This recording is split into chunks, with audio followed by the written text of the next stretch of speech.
Same is how do we find the angle of rotation for a polygon reflected over intersecting lines? If you remember, in one of our previous lessons, we talked about what a a composition of reflections over two intersecting lines is equivalent to, and we noticed that a composition of reflections over two intersecting lines is nothing more than a rotation. You can see that if you take a look at triangle ABC right over here, when I reflected it over line L and then over line M, what I ended up with is the equivalent of a rotation. So now the question is, what is the angle of rotation? In other words, I want to know how many degrees is this rotation. So that's what we're going to discover today. So let's see what they're asking us to do. It says composing reflections across intersecting lines. Line L and M intersect at point C, as you can see right over there. And what I've done is I've just enlarged that figure right over here and form an acute angle that measures 70 degrees. And there's our 70-degree angle. What is the image of R reflected first across line L and then across line M? That's the first question. So first they're asking us, what does this look like? What is this guy going to look like? So what is the image of R reflected across line L? That's the first thing. Second thing they're asking us to do is find out the center of rotation. What's the center of rotation? And then finally, the last thing is, what is the angle? What is the angle of rotation? What is the angle of rotation? So the first one requires a little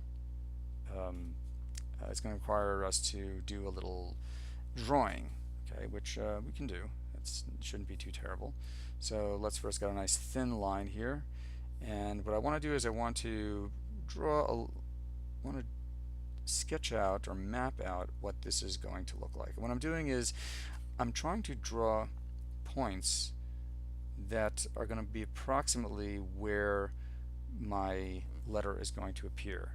And one of the things we need to remember is that when we reflect anything over a line of reflection, the distance that the pre-image and the image are to the line of reflection is the same. In other words, this length is going to be the same, this length is going to be the same, and this length is going to be the same. So I've drawn points because I want to figure out approximately where is this going to be. So let's draw this in purple. Okay, this is not going to be beautiful, but bear with me.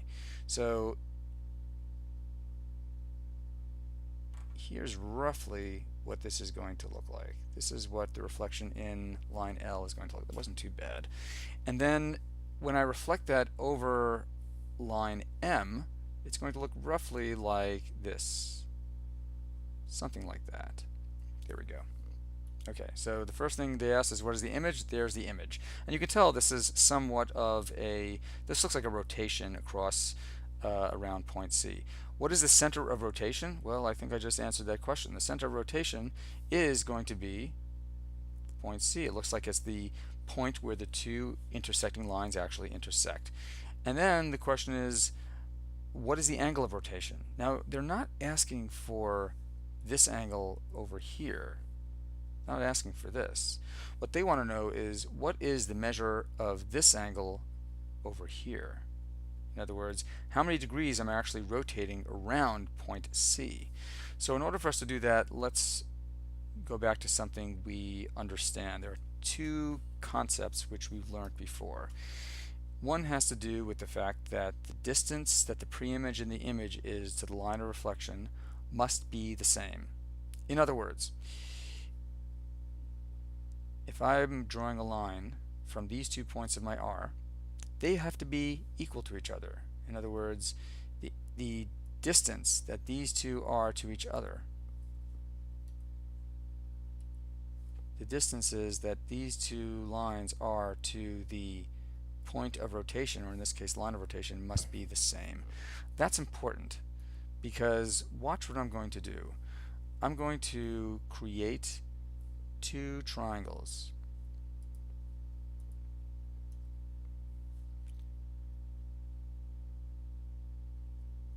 Here we go.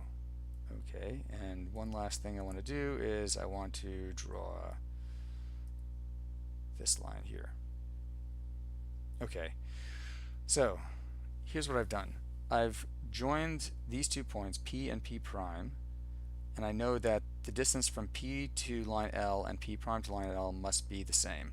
I've also drawn lines PC and P prime C because that is the distance from the center of rotation to each part of the corresponding letters R.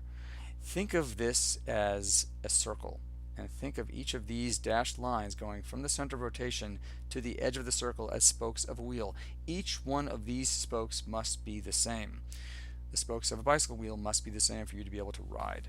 So the distance from the center of rotation to the object or the polygon that is being rotated, in this case it's the letter R, must be identical to each other. I also know that this line is equal to itself.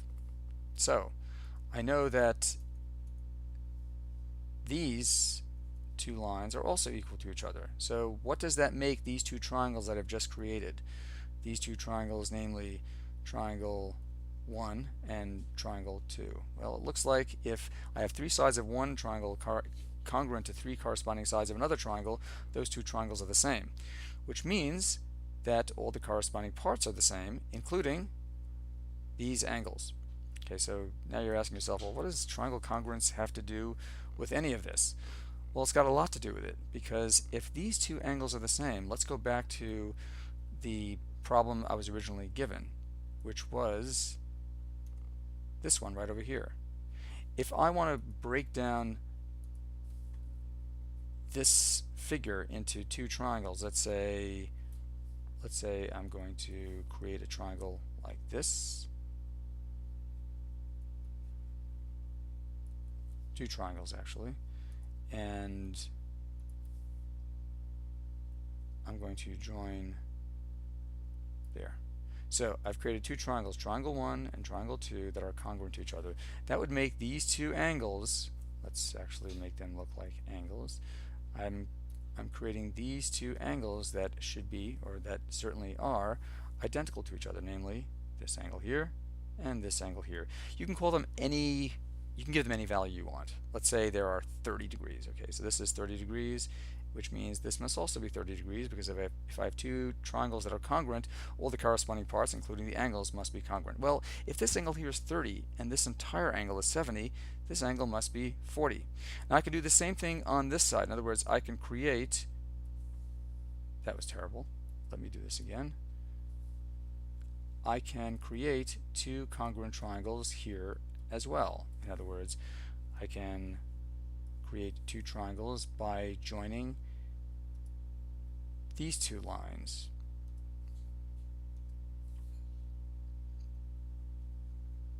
Okay, so it's my figure clearly is not done very well. This was not very elegant, but I hope you get the picture. So what I basically have is I have these two sides that are going to be equal. They are the spokes of the wheel. I have this line segment that both of these triangles share, and clearly these two have to also be equal to each other. In other words, this side must be equal to this side. Let me get rid of there.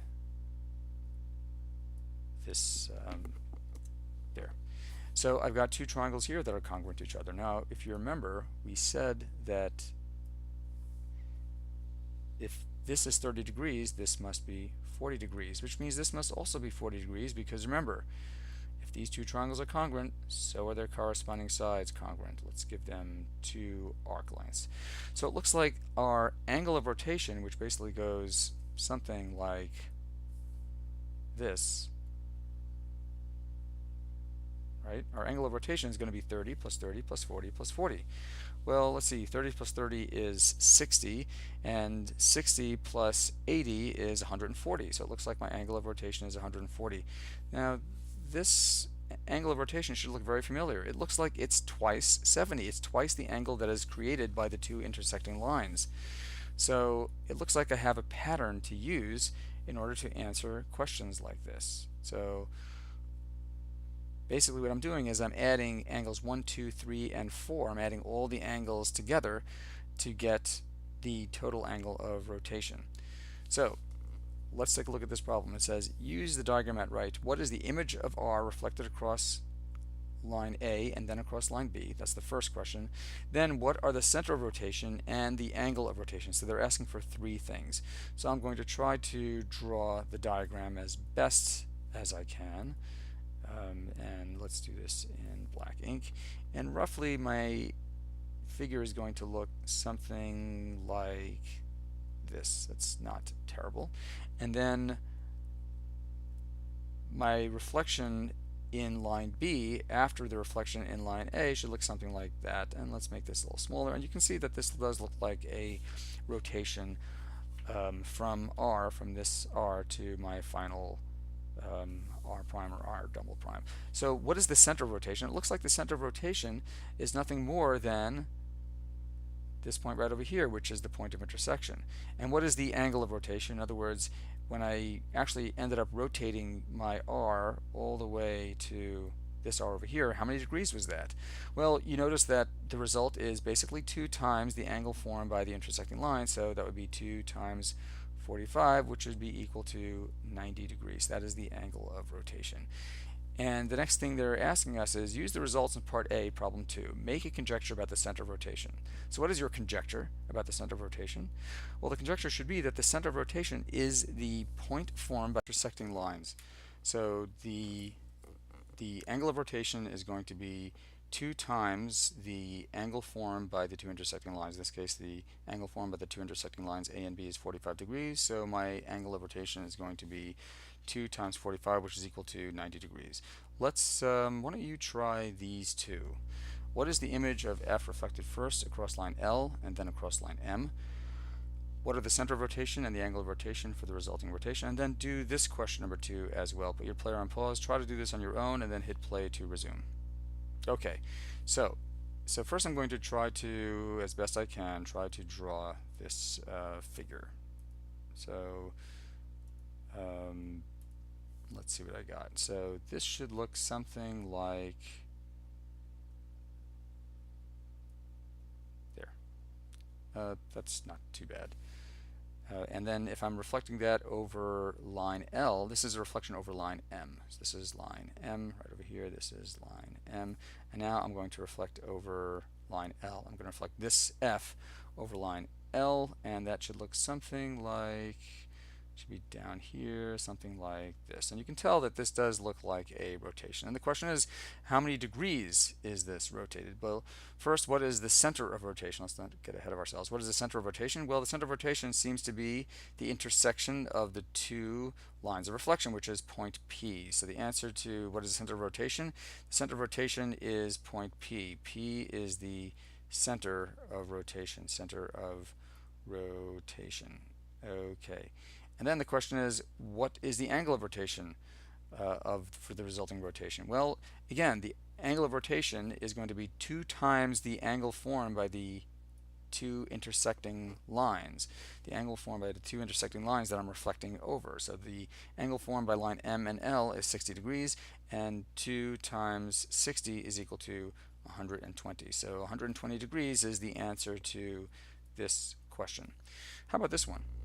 So it says find the angle of rotation, so they're making it easier for us. We don't have to actually draw anything.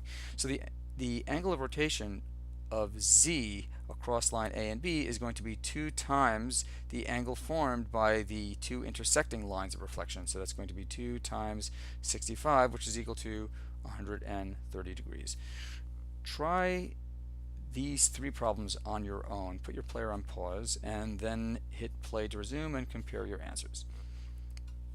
Okay, so find the angle of rotation for each figure across line M and N. So here's line M, here's line L, and this is the letter L that is being reflected first over line L and then over line M. Now, they're not asking us first to reflect like this and then to reflect like that. What they're doing is they're saying, what is the reflection over line L first and then M, or over line M first and then L? So we can either first reflect over line M and then reflect that figure over line L. Or we can be going in the opposite direction. First reflect over line L and then reflect over line M. Either way, it should bring us to exactly the same point. One thing we need to remember is that because these are vertical angles, these two angles are 85 degrees. In every one of our other cases, it was not the angle that we were multiplying by 2 was not the angle in which the letter appeared. It was an angle next to the letter that is being reflected. If you take a look at this problem over here, for example, 70 degrees was this angle over here. It was not the angle in which our pre-image existed.